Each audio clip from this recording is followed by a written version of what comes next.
Watch out, I'll kick square on this blue. one off. Oh, Yo, it's Ochre.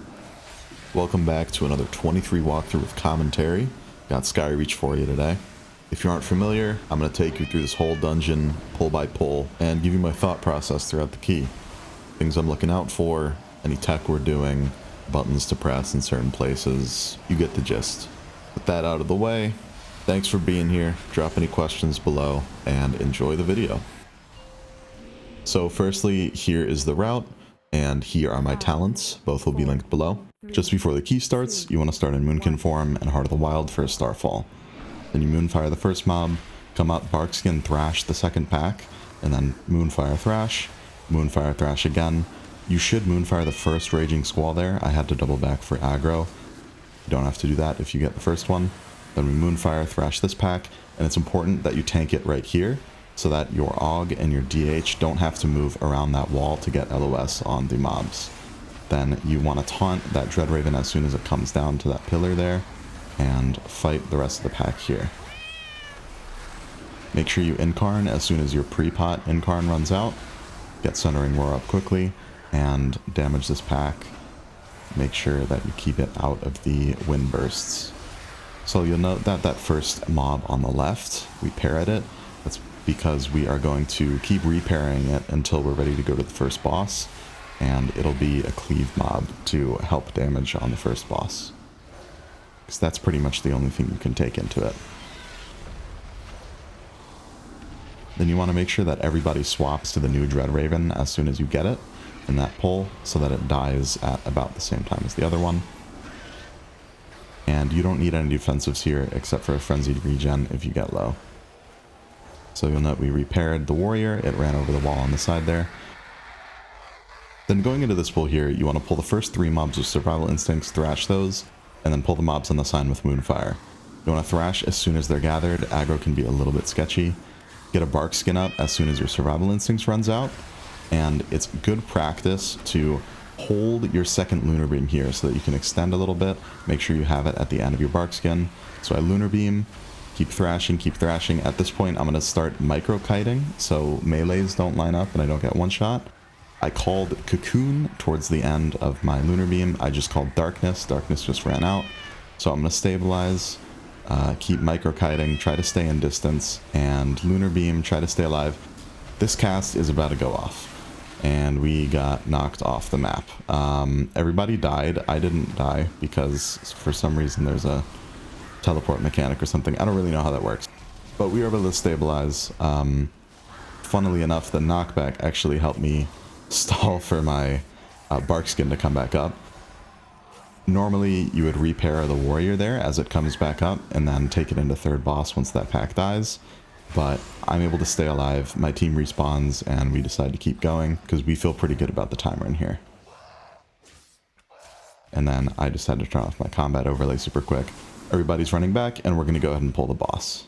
These warriors can hurt a little bit, so I'm going to Bark Skin on pull here, and then we use Incarn. In slower runs, Incarn can come up maybe halfway into pull 2, and if you need it to be safe, it's totally fine to use it there.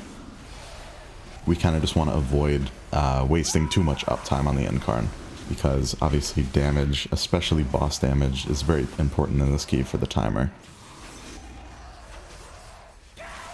So we're just being mindful of the warrior.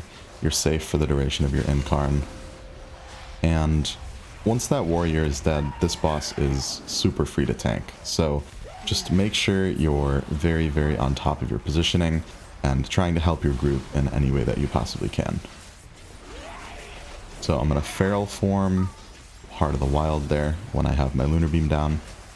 And you'll note we're tanking it in front of this gate here.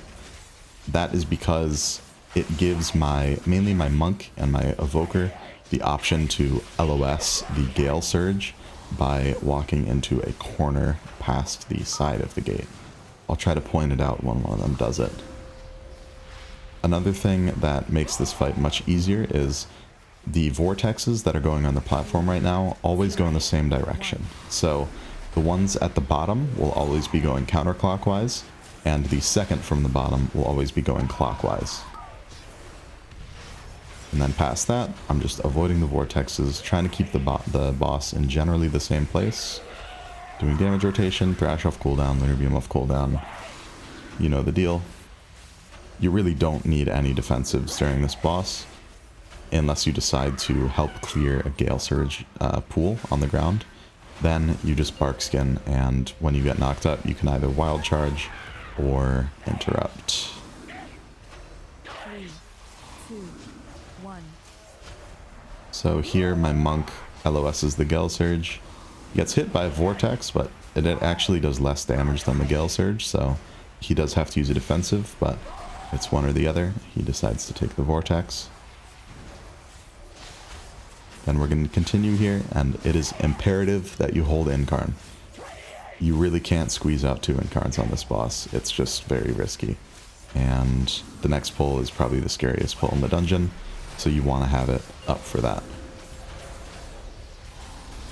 And again, we know this bottom one is going counterclockwise, so it's always safe to be left of that. 1. Getting another Gale Surge, my Mistweaver is going to LOS it, and the DK is just running it towards the middle. I have Heart of the Wild again, so I'm going to go into cat form, Heart of the Wild, while my Lunar Beam is up, and keep doing damage. Our DH is absolutely cranking this boss right now, so that helps. Usually, your DH and your AUG should pot towards the end of this boss, and because our DH was doing so much damage, our DK and AUG actually ended up holding some cooldowns for the next pack. 3, 2, 1. But this boss is coming down now. Keep it fairly clean. So going into the next pull, I'm going to mark the first caster in the 3-pack here. I'm going to Stampeding Roar, Bark Skin, Thrash, then pull these at range and kite away so I drop stacks. Then we're going to stabilize a little bit here, and the whole name of the game here is stacks management. So you can always count on a breath at the beginning of the pack. That will stun the pack, so you should get a stack drop. And then we're going to be mindful of the interrupts, and I pop Incarn once I am out of Bark Skin and need to sit in the pack. The most dangerous moments here are when you get full stacks and you're kind of waiting for it to fall off, but kind of uncertain. Even if you're safe for stacks to fall off, but you have a ton of them, you still need to use something. So in moments where you have 14, 15, 16 or more stacks, you'll either have to Frenzied Regen, sometimes you even die through Frenzied Regen, and you need to use the Survival Instincts just to make sure you don't bleed out from very high stacks, even if you're not in melee range. So you need to use all your tools here. I am calling for Sweep from my Monk when I want to clear stacks. I'm calling for Nova from my DH when I want to clear stacks. And then towards the end of the pack here, I'm just playing it safe. I'm Typhooning them away, and then I can kite, and then I can Vortex and kite again. For this next pull, make sure your Monk is as far right as possible and everybody else is as far left as possible. Timing is everything here. So I'm going to pull the front pack with Moonfire, Thrash. My Monk is going to grab the right pack with a Crackling Jade Lightning and then immediately meld. While he's doing that, I want to Moonfire the back left pack as soon as I possibly can. And then the instant the back right pack resets from the Monk meld, I need to aggro that in and gather everything towards the center of the room where the boss normally spawns. If you do this correctly, all of the solar constructs will completely bug out and have no mechanics, so it pretty much completely negates anything that is remotely difficult from this pack. The name of the game is timing. It's not difficult to do the mechanic where they bug out. It is a little tricky to time it up so that they're all stacked on top of each other and you can cleave off of them. If you mess up the timing, this pack can become super slow because one construct or two constructs can be super spread out and not get any AoE damage. So I would strongly recommend, if you're going to do this, practice it in M0 beforehand. Ideally, we have a Paramob on the right and a Cage Mob on the left, but I accidentally Moonfired the Cage Mob on the left somehow, so we just have one for the boss here. I'm going to gather this and then be super conscious of when the boss is spawning. It's not targetable before it spawns, so you just want to make sure that you get some kind of damage ability and or a taunt as soon as possible once the boss is up. Generally, this boss is pretty safe for tanks. Your job is to help your team soak the lines. So I'm usually going to be helping the solo soak, whoever that is. Most of the time it's going to be our monk, and our AUG will hover back and forth between the DH and the DK to help them negate some of the damage. In this case, our DH took solos the first 2 times. I helped him the first time, I helped him the second time. It's good to have a defensive add-on, such as the one that I have, which is Pete's defensive history. It shows everybody's defensives, so you can see if someone is completely dry, you can go help them with their line and be sure that they don't die. Sometimes, if you're low, you know, you can just use a bark skin to be safe when you're soaking a line, because it still does do a lot of damage to you, but even a frenzied regen, you'll be totally fine there. The pattern on the tank busters here, you want to make sure that you're not dropping a tank buster in the way of a line, because that will completely destroy the boss. So the first one will always have 3, and the second set will always have 2, and then you have a supernova. What I usually go off of is once the beams come down, there will just be 1 tank frontal. So as soon as you see your DPS, your healer soaking, and then you get 1 tank frontal, then you can go. On both sets, it works like this. So we do have Lust here, but we're communicating in Discord. We want to time Lust with our DK, pot, and CDs. DH can kind of have CDs whenever, and ideally you want to have a breath to line up with your DK, pot, CDs, but that's generally what we're going off of. If DK has pot and CDs, then we will send Lust. So I'm holding my Incarn here to be able to send it with pot and CDs. And then on the beams, you'll notice I got 1 tank frontal. If you don't want to count to 3 and then 2, the beams come down, I get a tank frontal, and it's safe. I'm going to help my monk because that's my default. Use Lunar Beam, normal damage cooldowns. We have pot up, and then we Lust, I Incarn, and we try to melt the boss. Sometimes the cones after the beam soaks will make it so that you can't really stand in melee safely. Be sure that if you leave melee range of this boss, or you're even going to get remotely close, that you taunt it. Because if you don't taunt the boss, it will attack anything that is in melee range. That could be a DK pet, it could be one of your teammates. Just be sure that you taunt the boss if you're moving anywhere close to out of melee. So I taunt right here because I'm just not totally sure that it will be safe, and then we can go back in after the cones.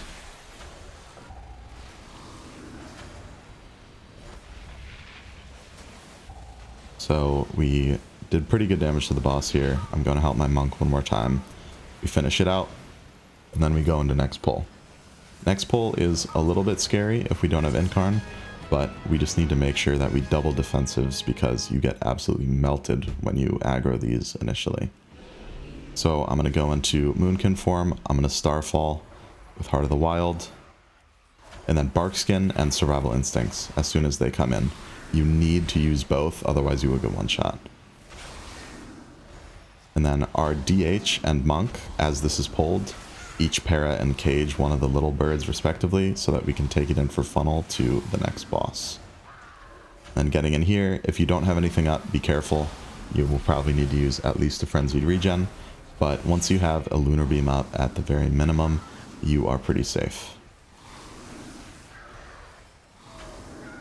So we're just killing these down, try to even out damage. Our DK had CDs, our DH did not, but it is totally fine. Once these are dead, we're going to aggro the little birds. They will do the fixate still, and if they do that, you just have to hard CC them and it'll go away. And then just like the last boss, you have to be super careful on pull with this boss. If somebody's in melee range and you're not, or they just happen to get aggro over you, they will die. You just need to taunt it as soon as you possibly can. Again, for whatever reason, this boss is not targetable before it spawns, or it becomes damageable, whatever it is. So you need to be super, super conscious. Then I had Incarn on pull here. Don't really need to use anything for the tank buster if you have Incarn. And generally, you just need one defensive of some kind for the tank buster. So that could be a Lunar Beam, that could be a Bark Skin, that could be Frenzied Regen, whatever it is. Just be careful that you don't Incarn like halfway into one of the damage phases.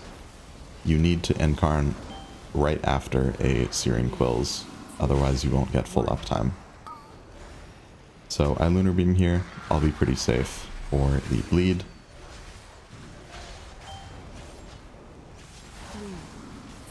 Then we get the second bleed here. I Bark Skin. And then I'm going to wait for my next Lunar Beam and Heart of the Wild, I imagine. Yep. Get some nice single target damage on the boss. And then just keep an eye out for what I do during the quills here. So the boss runs away, obviously. Keep damaging the Sunwings. On a key level this high, damage does matter on these. And then as soon as that channel runs out, we're going to wild charge in. And while we're wild charging, you want a Frenzied Regen and Iron Fur. You can very easily die as soon as you get into melee range of this boss if you don't have a Frenzied Regen going. So make sure you always have Rage for an Iron Fur from the little bird, and you press Frenzied Regen as you're charging in. Generally, I Iron Bark the second tank buster because I have Lunar Beam going in, and that will get me through the first one. And then we just rinse and repeat. You can help your team with the Sunwing position. If it gets out of hand, if you don't have Rop, whatever it is, you have Typhoon, you have Ursels. Again, we charge in, Frenzied Regen, Iron Fur.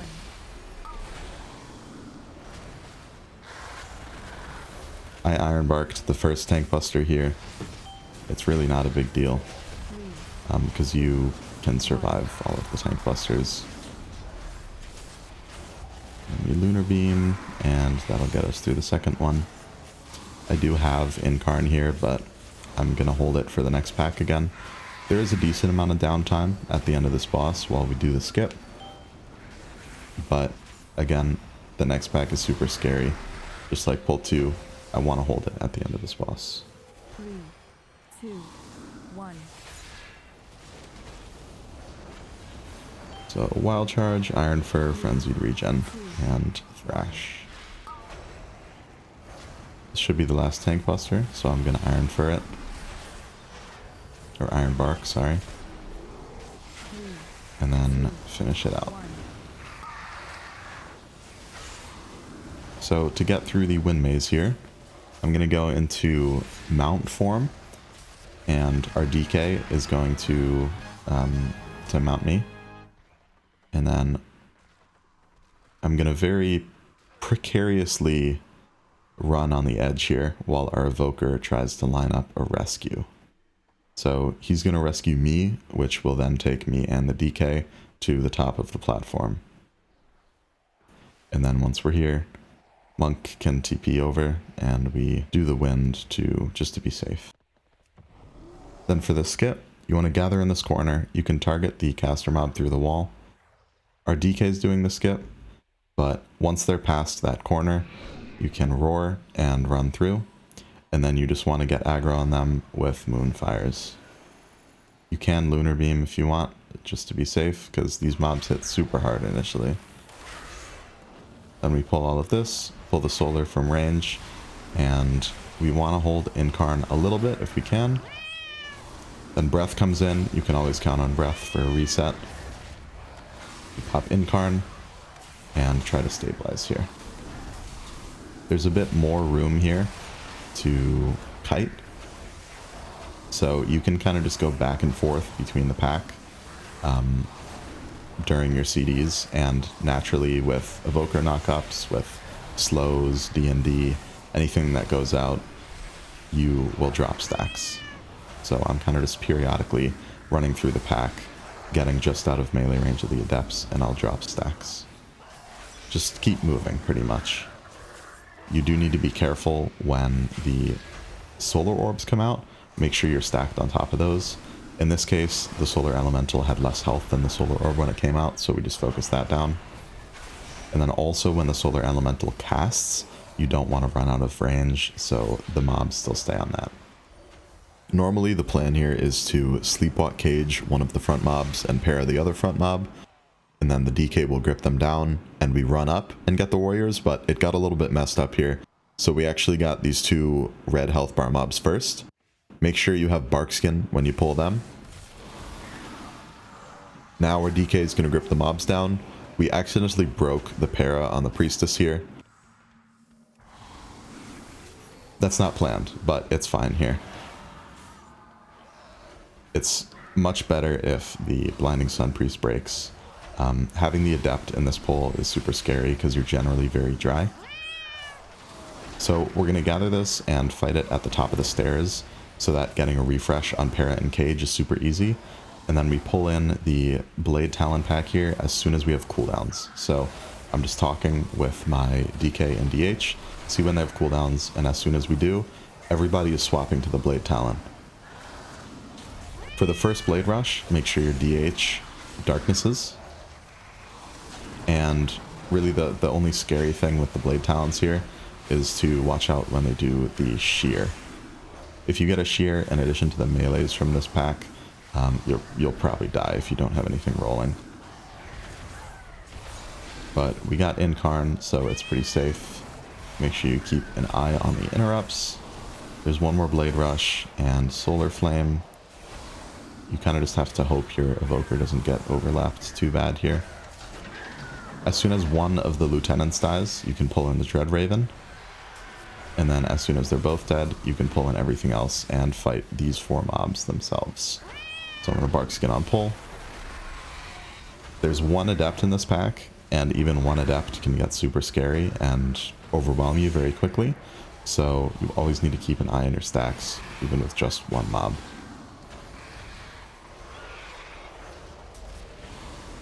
Then it's usually safe here because people are dry. Just target the solar orbs. Everybody swap to solar orbs as soon as they come out. You do not want to have one of the heals go off. Then we just stay still and try to evenly kill these mobs. You don't particularly want to focus anyone down. The Dread Raven does have more health, so that will take more damage. And then again, as soon as the solar orb comes out, everybody swaps to it. And try to kill the Dread Raven quickly. So as soon as the Dread Raven dies, I'm going to go pull this Adept. Normally we'd have the Adept and the Blinding Sun Priestess. In that case, our Evoker just kicks the Sun Priestess, and then me and the DH will split kicks on the boss. 3, 2, 1. So we want to pull here and stay close to the edge of the platform. The reason for this is when people get gripped by the bird, they'll be close to the edge if they need a rescue later on in the fight. It also just helps keep everything grouped. Something you want to do is stun the zealots when they do the pickup. So what we do is on the first one, we do the DK stun and then DK slow. And then on the second one, we Nova and DK slow.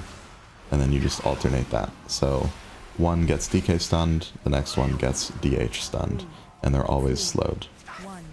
I got kind of high stacks there, and I was a little bit dry, so I Typhoon the Adept away. But other than that, you just need to be mindful when you get the dot from the boss, because even though you're a tank, it still does a lot of damage. Our old strategy was to sweep the second set of zealots, but it's better to let your monk have more globals to heal, so I would recommend using Nova instead. And the reason we even worry about the zealot damage in the first place is for our AUG.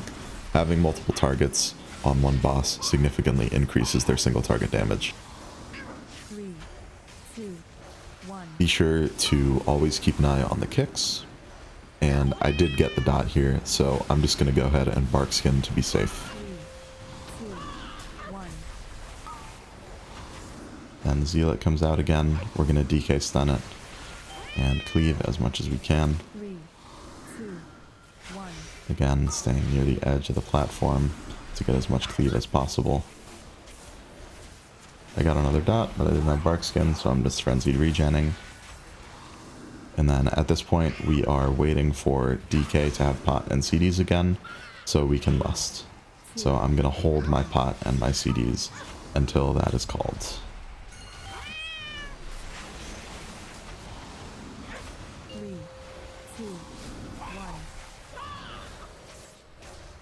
And we DK stun the last one, so we AoE stun this one again. Get a little bit of cleave while we can. Keep going on the boss, and we should lust pretty soon here. Yep, there's lust, so I'm going to pot with Incarn.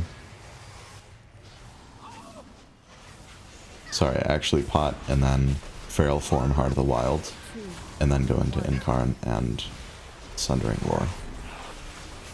At this point, the boss is going to melt. 3, 2, 1. So it's worth noting, our DK has Wernstone here. So the way DK and Og get out of the ad grip is by Wernstoning. If they get unlucky and get 2 in a row, then the Og can rescue the DK. Otherwise, you'll just have to use a V-Res after they die, or it is possible to pop lust if you need to kill an ad. It makes it much easier. And there it is. 23 Skyreach, about a minute and a half left with a soft wipe. Thank you very much for watching. I do genuinely really appreciate it. Leave any questions in the comments below, I'll get back to you. And more videos like this coming soon. Bye bye.